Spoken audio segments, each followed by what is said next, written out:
दोस्तों, supreme court में 15 तारीख को वक्फ संशोधन अधिनियम को लेकर एक बार फिर से गर्मा गर्म बहस देखने को मिली और नए सीजेआई जो जस्टिस बी आर गवई हैं और जस्टिस ऑगस्टिन जॉर्ज मसीह उनकी पीठ के सामने जैसे ही वरिष्ठ वकील कपिल सिब्बल और सॉलिसिटर जनरल तुषार मेहता वक्फ एक्ट पर दलील देने के लिए खड़े हुए तो सुनवाई जो थी एक नया मोड़ ले लिया।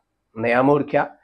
दरअसल ये मामला वक्फ अधिनियम के जो किए गए संशोधन है उसको चुनौती देने वाली याचिका से जुड़ा है।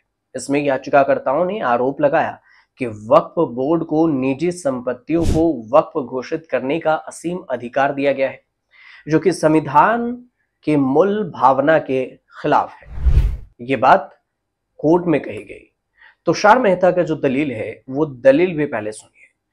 सुनवाई के दौरान तुषार मेहता ने सरकार की ओर से पक्ष रखते हुए दलील दिया और कहा कि केंद्र सरकार ही सुप्रीम कोर्ट में यह स्पष्ट कर चुका है कि वक्फ एक्ट के कुछ विवादित प्रावधान अभी लागू नहीं होंगे।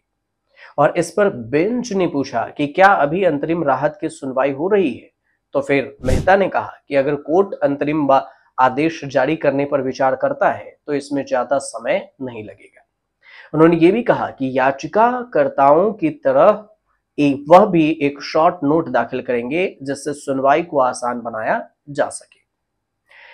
अब जो दलील थी उसमें दूसरी दलील ये भी थी कि दूसरी तरफ जैसे ही कपिल सिब्बल ने याचिकाकर्ताओं की तरफ से अपना पक्ष रखा तो उन्होंने कहा कि अपना संक्षिप्त तर्क तैयार कर लिया है और उसे सॉलिसिटर जनरल तुषार मेहता से शेयर के लिए तैयार है। अब ये जो इधर एसजी तुषार मेहता ने कहा, सॉलिसिटर जनरल तुषार मेहता ने, कि इस मामले में बड़ी संख्या में हस्तक्षेप आवेदन फाइल हुए हैं और ये कोर्ट पर निर्भर करता है कि वो सुने या फिर ना सुने, लेकिन मेरी राय में वो नहीं सुनी जानी चाहिए, यानी कि मुख्य याचिकाओं पर सुनवाई होनी चाहिए।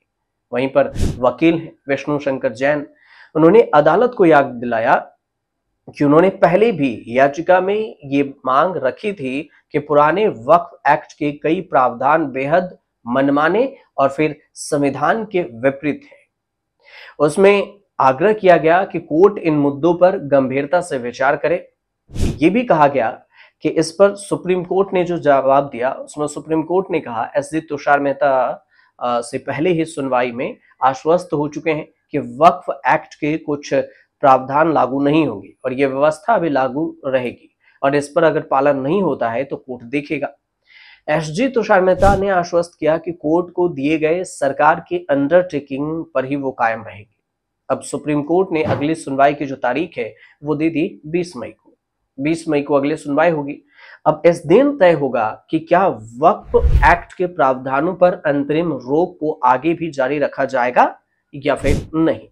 और तब तक सरकार की ओर से जो दी गई प्रतिबद्धता है कि ना तो किसी संपत्ति को वक्फ घोषित किया जाएगा और ना ही वक्फ काउंसिल में कोई भी नई नियुक्ति होगी और यही लागू भी रहेगा, तो ये बात तब तक जारी रहेगी। अब अगली सुनवाई में क्या कुछ होता है उसके लिए हम अगली सुनवाई के बाद आपको बताएंगे।